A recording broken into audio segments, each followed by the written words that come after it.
What's up, everybody? It is me, KiNGAlpha. Hope everybody's doing great. So make sure you guys check out the description to check out my Twitch channel in case you guys want to check out when the PTR event happens and every live stream that I have during the week. I typically don't stream the weekends. Also, don't forget to use my KiNGAlpha code. There is going to be a new pack coming out soon, so we'll be finding out more details about that. However, today we got two big announcements. So obviously the new T4, which I'll talk about in a second, but the biggest other thing is that they're allowing a server transfer again. So I know they messed up a lot of people's server transfers in terms of EU moving to like NA East and then they moved to NA West by mistake, or vice versa.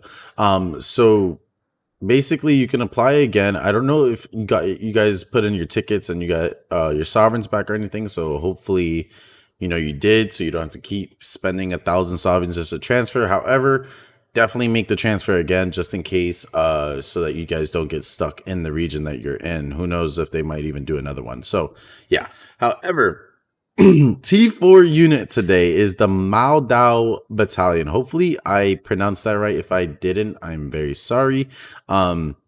But I'm not gonna go over the YouTube video immediately because I have it in another tab. However, this is a T4 unit, and this unit is going to basically be countering cavalry. And I want to see how this infantry will do against infantry as well.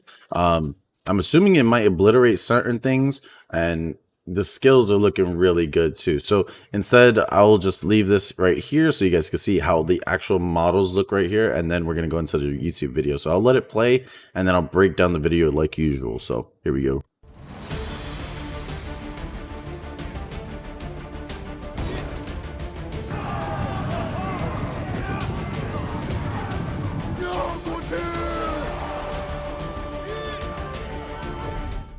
All right, so it is a really quick video. It's only like 15 seconds. So as we can see in the beginning, obviously there's about maybe, I'm assuming there's about 1, 2, 3, 4, 5. It's about 5 to 6 in a row. So there's probably 6 that way as well. And then maybe about 6 more in the back. So there might be about 18 to 20 of these guys. Let's see if I can get a higher. Oh no, they kind of like immediately rush in.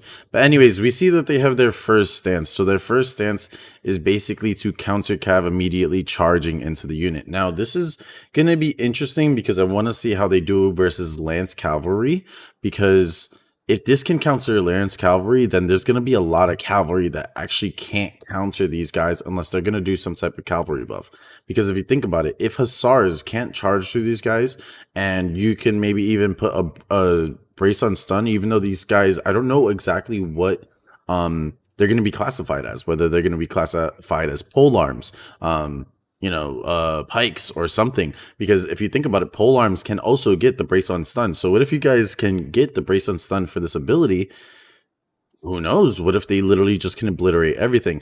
I feel like low key this is going to be a really good unit to already mesh with like stalwarts, also imperial pikes immediately. Because if you think about it, you got these guys, they can deal with any cav that after the imperial IPG charge just goes through. You can literally just have these guys just mesh down all of the rest of the cav. And they also do apply bleed stacks apparently as well. So this is the first stance. Obviously, I didn't realize the music was like super loud. So obviously they do really good against sword cav. This is the thing that I'm seeing. They're putting it against Keshigs. Obviously these guys probably don't even have doctrines on or anything. And they do have a charge. They do have a charge of somewhat, and then they do a massive like double swing down, and it just absolutely obliterates the cavalry. Now these guys in the article, they said, are basically going to be made to counter cavalry. Now they said this last time about shield maidens, and shield maidens entirely 1 versus 1 didn't do so well against cavalry, but we'll have to see in the PTR. The only thing about the PTR event that I don't like though is everything is a test. So it's like things can change immediately, or the unit wasn't functioning right in the test. So we'll have to see. Oh, I also forgot Conqueror's Blade is open, so I just got to whisper. Anyways, so you can order the MAODAO to a battalion to adopt a special formation to withstand charging attacks, which combined with a unit trait that prevents them from being knocked down. So they cannot be knocked down because of a unit trait. So this is very interesting. Basically these guys are going to be buffed up Iron Reapers, and I'm hoping that they do work on Iron Reapers because these guys look like Iron Reapers, but just way better, just tankier and everything. So hopefully these guys are not super overpowered, but also they can get countered by, like, for example, sword and shield infantry and everything, like paladins. Hopefully they can do something against berserkers though, because then it's going to be another season where like everybody's just spamming berserkers and everything. And I wonder what exact leadership are these MAODAO battalions actually going to be as well. Anyways, I forgot to say this. I am going to be putting up polls in my YouTube channel community so that you guys can put up polls of like what leadership is all the units going to be, which unit you're most excited for and everything. So don't forget to, vote. So being not being able to knock down makes them an effective anti-cavalry unit, which I already said. They could slow down cavalry units a great deal upon first contact and deal a massive amount of bleed damage to any riders unlucky enough to be caught in their storm.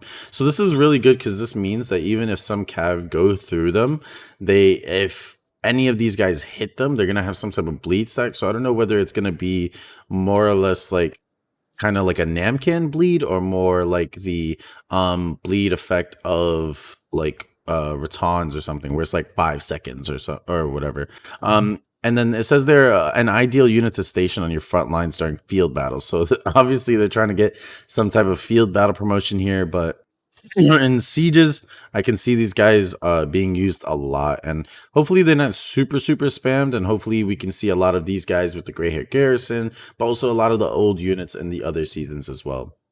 Let me know what you guys think about these guys. These guys, I think, are going to be in my core unit comp every single time, and I will be catching you guys just on the battlefield all the time, 24/7. Don't forget, July 6th is also the PTR event, so we can showcase everything, even the battle pass, yada, yada, yada.